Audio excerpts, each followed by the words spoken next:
Quelques heures seulement après l'assassinat de Robert Kennedy, la presse était en mesure d'informer le peuple américain non seulement de l'identité de l'assassin, mais encore de sa motivation et même de sa biographie détaillée. Sirhan Bishara Sirhan était un jeune homme de 24 ans dont la famille avait été expulsée de Jérusalem par les Israéliens en 1948.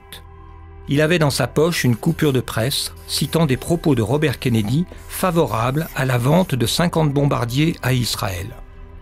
Des notes manuscrites retrouvées chez lui confirmaient que son acte avait été prémédité et motivé par la haine d'Israël. Dès le 6 juin, par conséquent, le journaliste Jerry Cohen pouvait écrire en première page du Los Angeles Times que Sirhan était connu comme, je cite, « un anti-israélien virulent », un jeune homme animé d'une haine suprême pour l'État d'Israël. Robert Kennedy était, pour Sirhan, explique Cohen, je cite, « une personnification de cette haine en raison de ses récentes déclarations pro-Israël ». Fin de citation.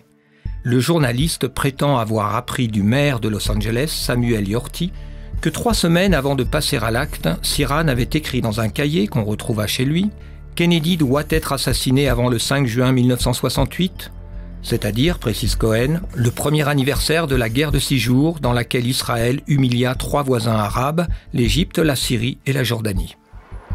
Après le 11 septembre 2001, on s'avisa que Sirhan avait été un précurseur du terrorisme islamique sur le sol américain, et l'on intégra cet événement dans la propagande de la guerre contre le terrorisme. Dans un livre intitulé « Le terroriste oublié », Mel Hayton, enseignant britannique spécialisé dans la contradiction des thèses complotistes, prétend démontrer que Sirhan était mu par, je cite, un nationalisme palestinien fanatique, que son geste était motivé politiquement et qu'il était précurseur du terrorisme d'aujourd'hui. Le 5 juin 2008, à l'occasion du 40e anniversaire de l'assassinat de Robert Kennedy, le quotidien new-yorkais Jewish Forward déclara « Robert Kennedy fut la première victime américaine du terrorisme arabe moderne.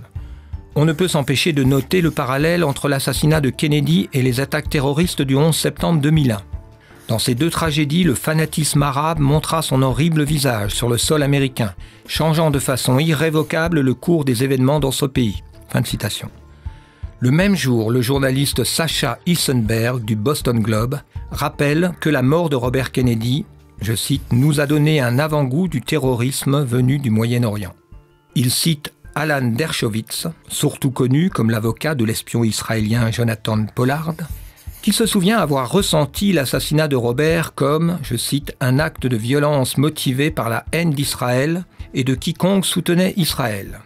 Ce fut d'une certaine manière le début du terrorisme islamique en Amérique, le coup d'envoi. Fin de citation. Le fait que Sirhan était d'une famille chrétienne et non pas musulmane est un détail qui échappe à Dershowitz. Le Jewish Forward prit soin de le préciser, mais pour ajouter aussitôt que l'islam coulait malgré tout dans les veines de l'assassin. Je cite, « Ce qu'il partageait avec ses cousins musulmans, les responsables du 11 septembre, était une haine viscérale et irrationnelle d'Israël. » Il y a dans cet acharnement à faire de Sirhan un terroriste arabe possédé par la haine d'Israël quelque chose de suspect. Mais prenons pour l'instant toutes ces déclarations au sérieux et tentons de comprendre quelle sorte de terroriste palestinien antisioniste fut Sirhan Sirhan. En nous intéressant de plus près à son cas, peut-être apprendrons-nous quelque chose sur la nature véritable de cette terreur islamique qui tétanise l'Occident depuis le 11 septembre 2001. Première question, Sirhan a-t-il vraiment tué Robert Kennedy ?